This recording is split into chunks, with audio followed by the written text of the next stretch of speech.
datang ke tempat ini. Di tempat ini telah terbuka tanah dan beliau masuk ke situ.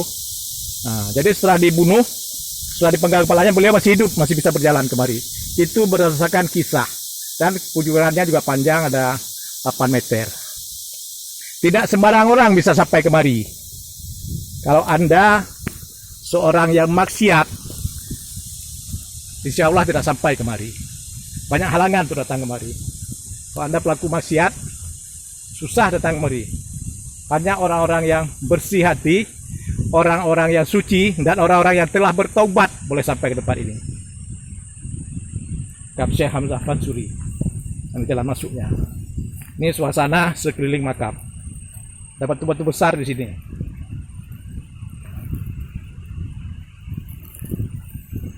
Nah, ada kayu-kayu besar di sini. Nah, ada batang-batang rotan. Nah, batang-batang rotan tumbuh di sini.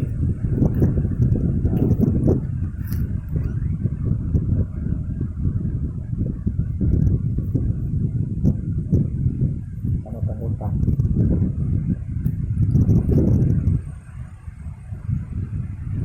Berbagai pohon, daun.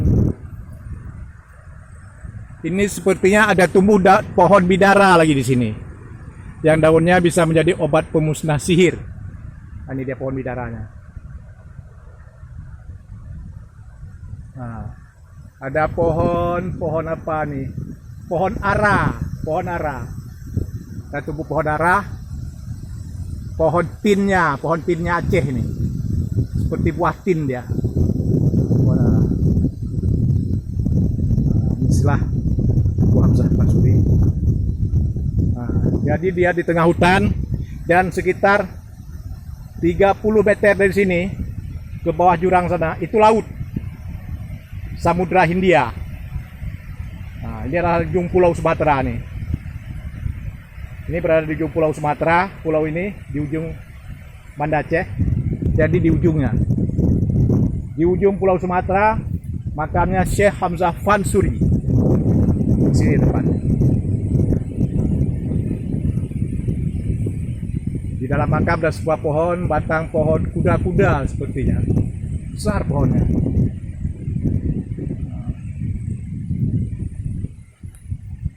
Jadi kisahnya sebenarnya begini. Ini adalah kisah-kisah tragis di kerajaan Aceh.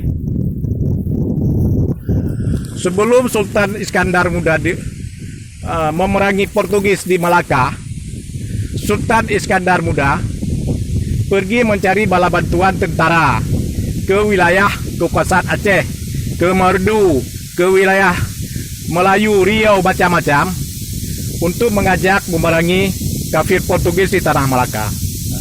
Dan di Banda Aceh sudah banyak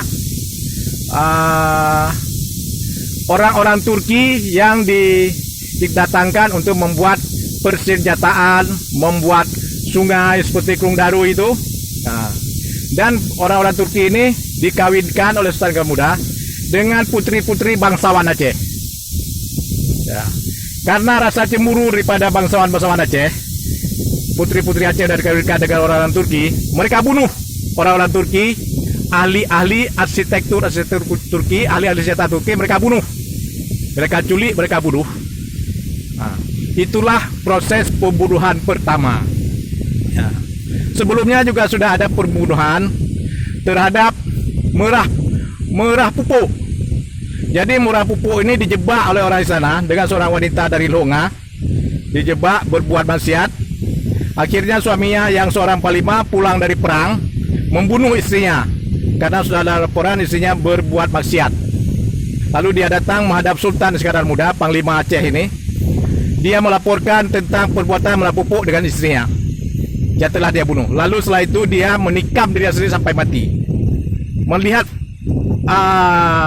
panglimanya sudah bunuh diri, Sultan Iskandar Muda akhirnya mengejar Merah Pupuk di belah padang yang sedang berkuda, berpacu kuda. Dia ambil kudanya, Sultan Iskandar Muda mengejar Merah Pupuk, dia pancungnya kepala Merah Pupuk. Itulah asal mula pembunuhan. Lalu setelah itu Sultan Iskandar Muda pergi ingin memerangi Portugis. Sebelumnya mencari dulu tentara, mengumpulkan tentara. Dia pergi ke arah merdu, dia sumpulkan tentara-tentara dari pasukannya Japakeh. Dari pasukan Japakeh dia kumpulkan di namanya sebuah lokasi namanya Menasakrung. Menasakrung di Kutabate, saudara Buddha. Beliau membuat sebuah istana di sana yang kemudian tidak digunakan, hanya untuk mancing-mancing saja. Japakeh turun dari gunung, bertemu Sultan Iskandar Muda dan bersiap dengan bala tentaranya untuk memerangi Portugis di Malaka. Lalu Sultan Iskandar Muda pergi ke wilayah kekuasaan Tengku Sri Pesangan. Di sana Tengku Sri Pesangan tidak memberikan pasukan. Lalu pergi ke wilayah Aceh yang lainnya untuk mengumpulkan pasukan dan berperang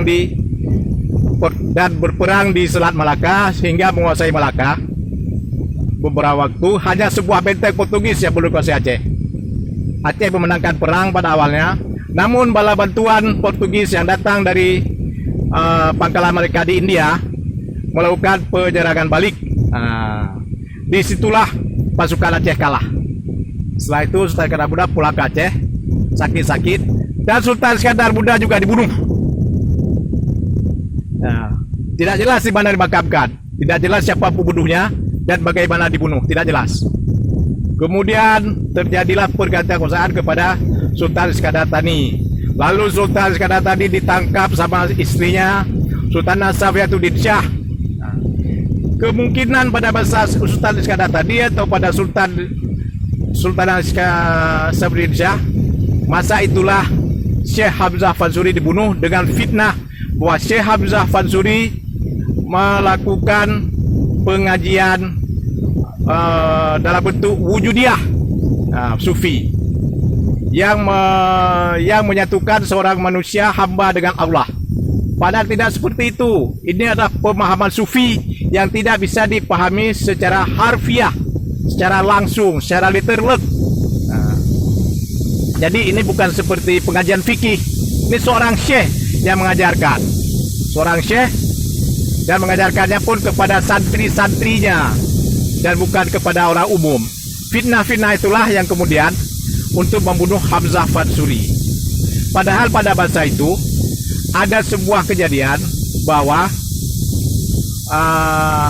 wanita tidak boleh menjadi pemimpin. Apakah karena itu Syekh Hamzah Fansuri dibunuh pada masa Safiuddin atau pada masa Sultan Iskandar Thani? Tidak begitu jelas pada masa apa beliau dibunuh, tapi beliau dibunuh di wilayah Aludiah Tengah. Di sana makam beliau, bukan makam beliau, di sana ada ceceran darah beliau, dan di sana dibikin sebuah makam yang panjangnya 17 hasta, 18 hasta, sekitar 8 atau 9 meter, lebih panjang daripada makam yang ada di sini. Nah, di sana dikunjungi, pada sana makam kosong. Inilah makam Hamzah Fansuri, Syekh Hamzah Fansuri. Ini Syekh. Beliau pada masa mudanya pergi mengaji ke semenanjung Arab. Beliau pergi banyak tempat, ke tanah Melayu, mengajarkan Al-Quran, mengajar berdakwah di tanah Arab. Beliau memang seorang syekh. Seorang Tengku Sri. Beliau ini seorang alim ulama nomor 1 di Aceh. Keponakannya pun jadi Syekh Abdul Rauf Asingkili. Itulah keponakan daripada Syekh Hamzah Fansuri. Ini adalah keluarga ulama yang berasal dari Singkil. Di sana ada juga seorang ulama lagi yang bernama Syekh Ali Fansuri di Singkil. Ini adalah keluarganya Tengku Syekh Hamzah Fansuri. Beginilah kisahnya. Kemudian terjadi pembunuhan setelah Tengku Hamzah Fansuri dibunuh. Kemudian kerajaan Aceh menjadi melambat, menurun. Tidak ada lagi ulama-ulama. Dikuasai selama 4 periode oleh wanita. Pertama Sultanah Safiuddin, terus Sultanah Zakiyatuddin, terus Sultanah Inayat Syah, terus Sultanah Kamalat Syah. Ada 4 sultan wanita setelah Sultan Iskandar Muda meninggal, dibunuh. Jadi demikian tragisnya pemerintahan kerajaan Aceh masa itu, terjadi bunuh-bunuh, seorang ulama pun dibunuh. Sehingga ketika Syekh Abdul Wahab Sikili pulang ke Aceh, beliau harus pulang naik kapal itu menyambung-nyambung sampai ke Malaysia, lalu beliau menyusup ke daerah Syah Kuala sekarang. Beliau menyusup sehingga beliau dinamakan Tengku Syah Kuala. Menyusup sampai beliau diundang ke kerajaan oleh Sultanah Saifuddin untuk memberikan dakwah. Lalu mereka buka pengajian kepada Sultan Saifuddin, sampai kemudian pengajian itu ada satu kalimat yang tidak beliau tafsirkan tentang rajuli, tentang kepimpinan. Hanya untuk laki-laki bukan wanita. Beliau tidak tafsirkan, melempatkan terjemah itu. Lalu ketika Saifuddin sudah memahami, beliau mengundurkan diri dari Sultan dan menyerahkan tampuk kekuasaan Sultan Aceh itu kepada adiknya. Jadi begitulah kisah tragis di Aceh ini, sampai menurun. Dimulai dengan pembunuhan bangsa pekerja Turki, pembunuhan Mullah Pupuk, pembunuhan Sultan Iskandar Muda, pembunuhan terakhir pembunuhan Syekh Hamzah Fansuri, sehingga ulama-ulama yang ada di Aceh ini berpindah ke tempat-tempat yang lain, takut dibunuh oleh orang kerajaan. Begitulah seramnya, tragisnya perebutan kekuasaan pada masa abad ke-17 itu. Jadi cukup sekian, saya sudah mengantar Anda untuk mengenali makam Syekh Hamzah Fansuri. Ini letaknya sekitar 18 km. Kalau tidak, sekitar 12 km dari Banda Aceh. Dari Simpang 5 ini 12 km nih. Dari kantor pos Banda Aceh ini sekitar 12 km. Naik ke gunung, dari awal kaki gunung itu sekitar 20 menit atau setengah jam sampai kemari. Dan di bawahnya ada laut, dia dikelilingi oleh hutan. Di atasnya ada gunung, hutan semua, hutan hijau ini. Hutan, pohon-pohon besar, tengah-tengah pohon besar ini,